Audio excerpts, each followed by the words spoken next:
গোপালগঞ্জে শেখ হাসিনার যে দোসররা রয়েছে, নিষিদ্ধ সংগঠন, সন্ত্রাসী সংগঠন ছাত্রলীগ, তারা সহ ওইখানে স্থানীয় লীগের যে দোসররা, তারা আমাদের খুলনার বৈষম্য বিরোধী ছাত্র আন্দোলনের উপর অতর্কিত হামলা চালায়। আজকের দিনটা ঠিক যেভাবে 5ই আগস্ট ফিল হচ্ছে আমাদের কাছে, কারণ এখানে যাদের দেখছেন এরা সব হচ্ছে খুলনা থেকে আসা, এবং আমাদের খুলনাবাসীর কাছে যে 5ই আগস্ট মনে হচ্ছে, কারণ 5ই আগস্ট আমরা যেভাবে আন্দোলন করে আমরা হচ্ছে স্বৈরাচারকে এই গদি থেকে নামিয়েছিলাম, ঠিক স্বাধীনতার ঠিক আগ মুহূর্তে আমাদের যেমন হচ্ছে গুলির সামনে দাঁড়াতে হয়েছিল, ঠিক আজকে তেমনই খুলনাবাসী যখন ঢাকাতে আসছে জাতীয় ঐক্যের ডাকে সাড়া দিয়ে, তখন হচ্ছে গোপালগঞ্জে শেখ হাসিনার যে দোসররা রয়েছে, নিষিদ্ধ সংগঠন, সন্ত্রাসী সংগঠন ছাত্রলীগ, তারা সহ ওইখানে স্থানীয় লীগের যে দোসররা, তারা আমাদের খুলনার বৈষম্য বিরোধী ছাত্র আন্দোলনের উপর অতর্কিত হামলা চালায় দেশীয় অস্ত্র সহ। তারা তাদেরকে মাথা ফাটানো এবং কুপিয়ে আহত করেছে, তাদেরকে হসপিটালে নেওয়া হয়েছে। আমরা সেখান থেকে ঢাকাতে আসছি এবং আমাদের এই যে হামলা করা হয়েছে, হামলার তীব্র নিন্দা জানিয়ে এবং প্রতিবাদ জানিয়ে আমরা আজকে ঘৃণা জানিয়ে শেখ হাসিনাকে আবারও জুতা নিক্ষেপ করতেছি। আমাদের এই যে জাতীয় ঐক্যটাকে সবাই সাড়া দিয়ে এসেছে, এজন্য আমাদের কাছে আজকে আবারও আমাদের আজকের দাবি, আজকে আমরা মূলত এখানে আসছি হচ্ছে জাতীয় ঐক্যের ডাকে সাড়া দিয়ে।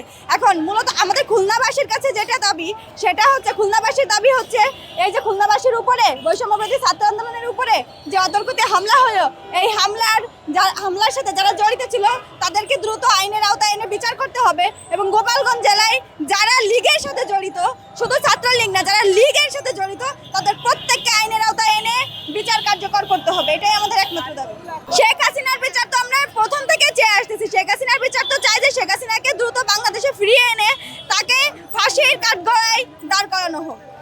যদি না পারে তাহলে শেখ হাসিনাকে বাংলাদেশের মাটিতে এনে ছেড়ে দিক আর জনতার কাছে, পাবলিকের কাছে, তারপর শেখ হাসিনার কি করতে হয় সেটা জনগণ বুঝে নেবে।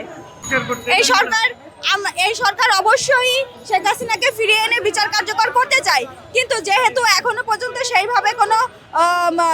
সেভাবে জোরালোভাবে আমরা কোনো কর্মসূচি দেখতে পাচ্ছি না, তাদের কোনো কার্যক্রমও দেখতে পাচ্ছি না, তাই এই সরকারের কাছে একটাই দাবি থাকবে, একটাই রিকোয়েস্ট থাকবে বাংলাদেশের জনগণের পক্ষ থেকে, যে আপনারা যত দ্রুত সম্ভব যেভাবে সম্ভব শেখ হাসিনাকে বাংলাদেশের মাটিতে ফিরিয়ে আনুন, এবং বাংলাদেশের মাটিতে ফিরিয়ে এনে তার যে শাস্তি একটাই ফাঁসি, হয়তো ফাঁসি, না হলে বাংলাদেশের জনগণের কাছে ছেড়ে দেওয়া, যে কোনো একটা আপনারা করেন এবং শেখ হাসিনাকে ফিরিয়ে আনেন, আমরা বাকিটা দেখে নেবো জনগণ। গোপালগঞ্জে হামলা হয়েছে আনুমানিক 11টার দিকে, না হামলা হয়েছে 11টার দিকে, 12টার দিকে হামলা হয়েছে, 12টার দিকে মোল্লারহাটে হামলা হয়েছে। আমাদের বাস ছিল মোট 20টা বা 25টা এরকম বাস ছিল।